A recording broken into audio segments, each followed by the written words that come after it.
Feature Friday. The freshest. We want to do a podcast on the black and white era of the Indian cinema. Obviously, Bollywood, you know, there would be a lot of Kishore Kumar there, Mohammed Rafi. And Udit Narayan. well, Udit is not that old, you know. No. Well, yeah, definitely. I see what you mean. Yeah, Udit is more 90s. Oh, SRK's voice. See, yeah, okay. You know, Fair Kajol enough, fair SRK, that type of era. Right. Damn it. Yeah. But I wanted to go further back than that. And, you know, sort of like Lata Mangeshkar, and obviously Kishore Kumar and Mohammed Rafi. So this video compiled that. So the top 100 most recognizable songs of the black and white era. Wow. And I wanted you guys to sort of help us to compile a list, because that would probably be the next Indian podcast. It won't be this week, but it'll probably be the next week. That we'll do a black and white podcast to see on what the songs of that era that we stand on the shoulders of sounded like. Shout out Big Music.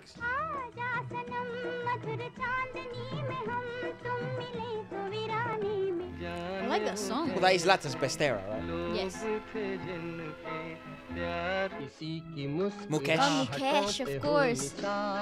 Yes, of course. This is her prime. That's a live room recording. Geeta Dut. Dut. Yeah. She is a gem. Yes.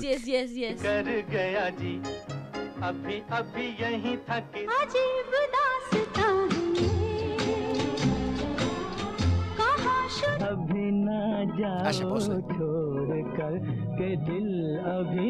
Is Mohammed Rafi still alive? I actually don't know.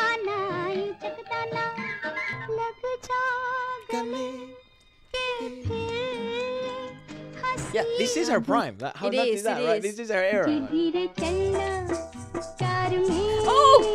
Babuji did it. Because Babuji means like daddy, yeah? Big Babuji vibes me, yeah? God bless me. I don't think it's like... I don't think it's daddy. I think it's like papito. It's like how we say papito. Like... Yeah, but it could be said in an endearing way, sexy. Pap You know, I've had girls call me papito in Spanish. That's weird. Yeah, they're just Colombian or, you know, Argentinian or Mexican. Papito. Ah, dude, they love That's that such a like... Sit down, little kid. Funny enough, they were the ones on their knees. Oh. That should teach me.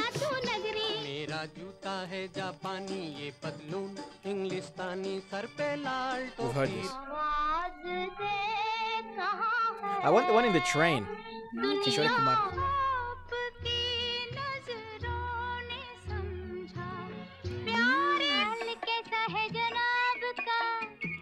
I love her voice. She's really cool.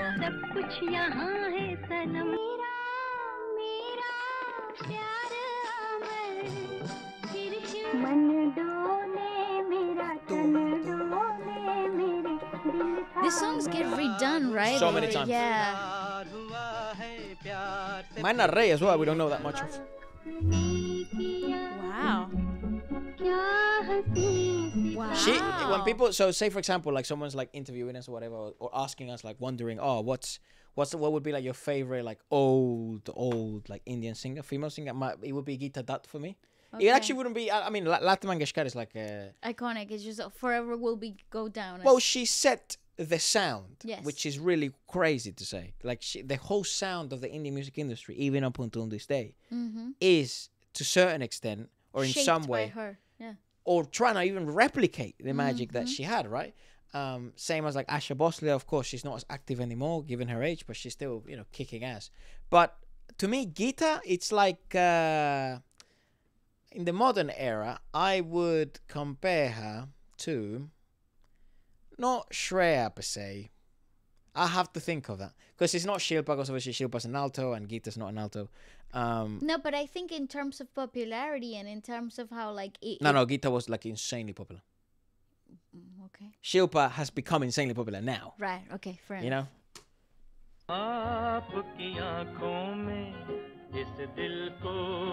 Based on what people keep sending me messages of, by the way.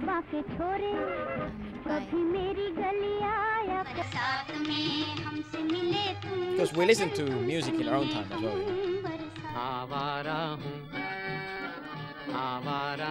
That bangs. I like that cheeky kind of acting from men. It's so fun. Short expression.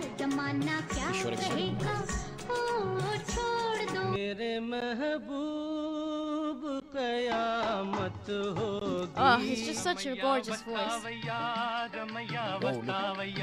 Ramaya Vastavaya. That's that dead-ass remake they made for the SRK song. Yes, yes. Where he had the beat drop where Waleska was so disappointed. Yeah, it was. Nah, I take the Look original. how cool that is.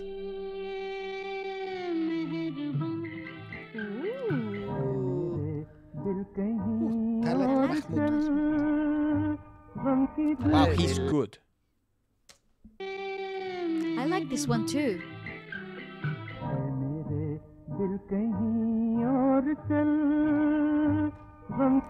Yeah. That's Yo, good. Hey, yo. That was awesome.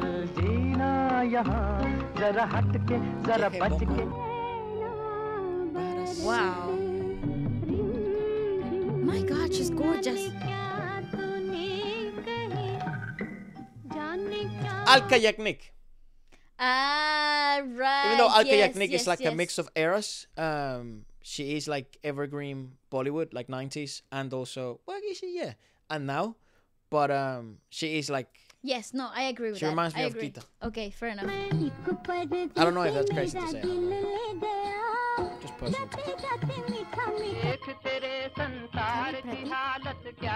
First time.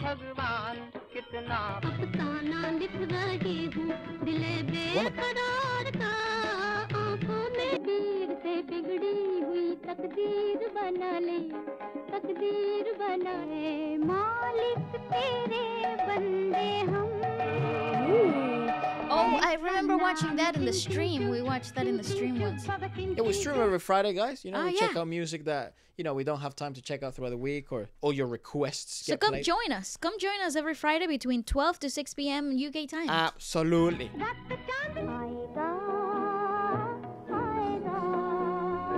Bang it. I like this Talat Mahmood guy. Yeah, it's got a really nice.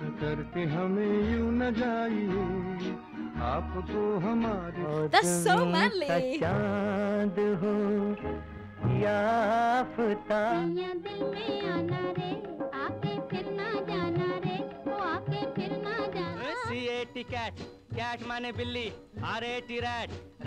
he liked to star in his own videos as well. No, he was an actor in many films. He acted as well. Oh, wow. Yeah.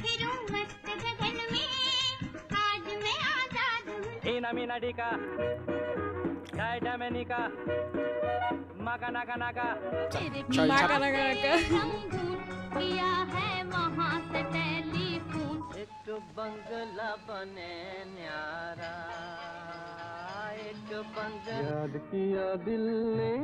I love that in certain recorded versions you can still hear the scratch of the record. I really like this Talat Mahmood guy. Yeah. Really nice timbre. It's also really interesting on why, you know, the question is always asked on why, you know, so many remakes get done. And there is something really special about these types of songs and the lyricists who make these songs and the composers and how organic everything had to be. And I think that's where a lot of the magic gets, you know, encapsulated. And then in the remakes or the, you know, people want to try to make this sort of magical songs, even original versions, and they simply lack the, because it essentially had to be a passion project, you know, because you had to invest so much more that you were probably going to get out of it, and not just monetarily speaking, but in time. Yeah. The amount of time that it would require, not to only to film the movie itself and the history sequence of it and the edits, because everything was so analog, but because of also the amount of time that you would have to put aside for the music. The recording in live rooms is incredibly delicate. it's a big operation. And it like I said, everything is so analog that a single mistake can ruin Do it the again. whole take. So the quality of the musicians used was probably high in terms of recording capability and pressure handling. And also it was more like, you know, there's no other way. So Correct. this is it. You know, I don't think they even questioned whether this was difficult for them or not. They just know exactly that this is the amount of time that they had to put into the things. But in retrospective,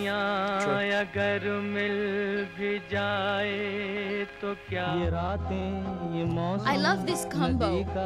Kishore Kumar and Asha Bhosle.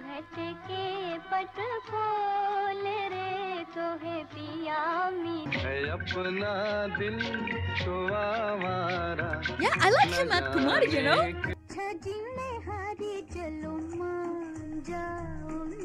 Ooh, she's so flirtatious.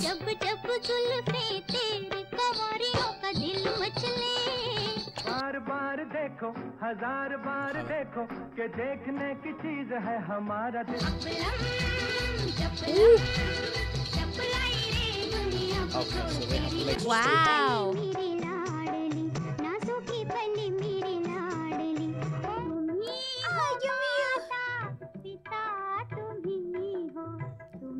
Oh, so cute.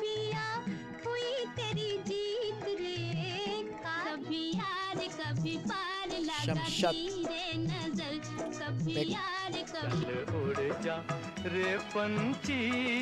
obviously liked that tempo. See, that's interesting.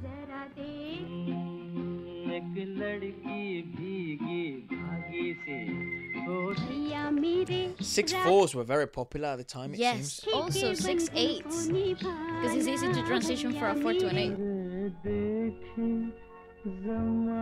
That's beautifully remastered.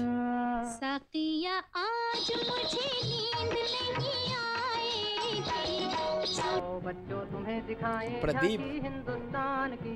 I like that.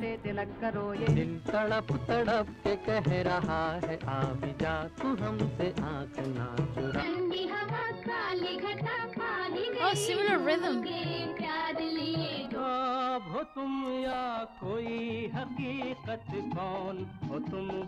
Oh, that's beautiful. Babuji. Don't they also say Babuji for God? Ah, yes, I think so. Shit, I was only joking there before.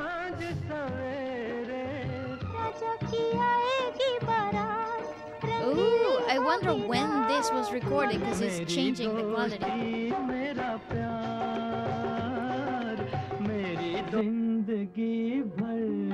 See, the quality is different. Do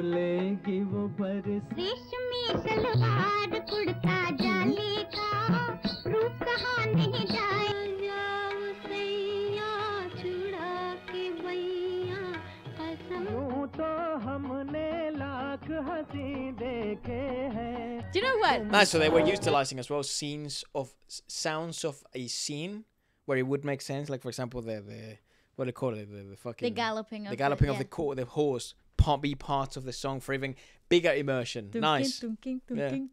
I love, you know, there was this scene just before the gallop where, you know, she's leaning on his shoulder and it's all about the highlights and the light exposition to actually capture what's happening in the scene, and it makes it so intimate and so incredibly beautiful. This scene is particular so gorgeous, and it just makes me like, this is the reason why these films were so successful, because they maneuvered it into intimacy visually in a way that it was so secluded and specific to that scene. It's such a beautiful, beautiful work of art. Truly.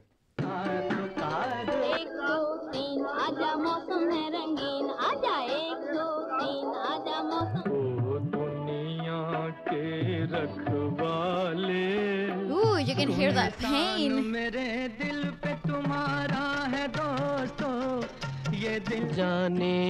was a weird time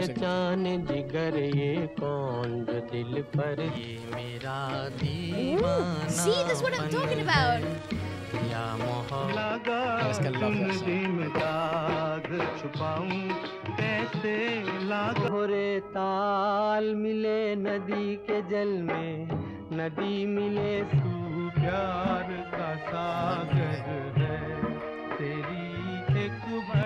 See, that's a big Come, scene, Giles, though. sit here. Yeah, but that's a big scene. You see, because that's so organic. Of course. You know, that's all one shot, one take. Mm-hmm.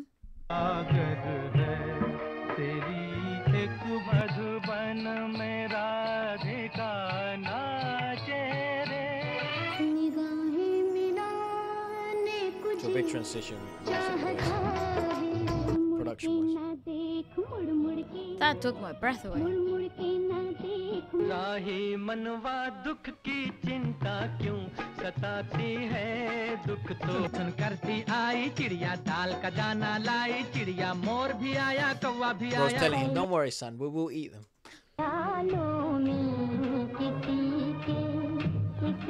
Like detail. चले हम फिदा जानो तन साथियों अब तो Oh, well, that was sad. Yeah, that's a tough one to Well. It's really intriguing as well on how I would have loved to see, like, from the 20s up until the 50s. Wow, okay, Right. interesting time period there. Yeah, and then the 60s and the 70s, obviously, when you transition into color TV and color recording. Analog, you know, it only happens like post 89, like post 90s, really. Digital, you mean? Digital, I mean. Analog ends really is like at the end of the late The 80s, 90s, yeah. beginning early 90s. And then obviously we come to The new millennia. the new era of music, which really changes everything, and that's why you start to see a huge surplus of music. It was a lot easier to record, and now you're seeing obviously that a big repercussion of that, where you get like a ton of music, but not everything is up to standard, because luckily now everyone can make music, which is good. It's sort of it's like it's available for all the populace, which is obviously that's a good thing. But then what you don't get is the effort required and the mastery required behind a recording is not the same as it once was needed in the 60s, the 50s, the 40s. I agree with that. So in a weird sense, by evolving and improving and making it very easily accessible to everyone, you lose the magic of the past. You lose the magic of organic music making, and Yeah. I think that's why when you hear those records, or there's a specific band that brings back some of those principles into modern day recording or studio making music, ignites a different feeling within people. So you see those live room recordings with, like, they have a whole orchestra and the band is playing alongside this, like, really big live rooms. And I think those specific shots and videos have made an impact in me, specifically because the organic essence of making music as it was originally intended still prevails in the digital era. I think also definitely the quality of singers, recording artists was definitely higher. That feeling of like that people have, it's like, oh my God, things were just better in the past. That's true in terms of the quality of recording artists. Was music better in the past? That's arguably nostalgia. Yeah. Because if you have not found music that you like in the modern era, that's a you problem. Because there's music out there for everyone. Correct. And it's out there to be found Yes. by people like us. Goodbye.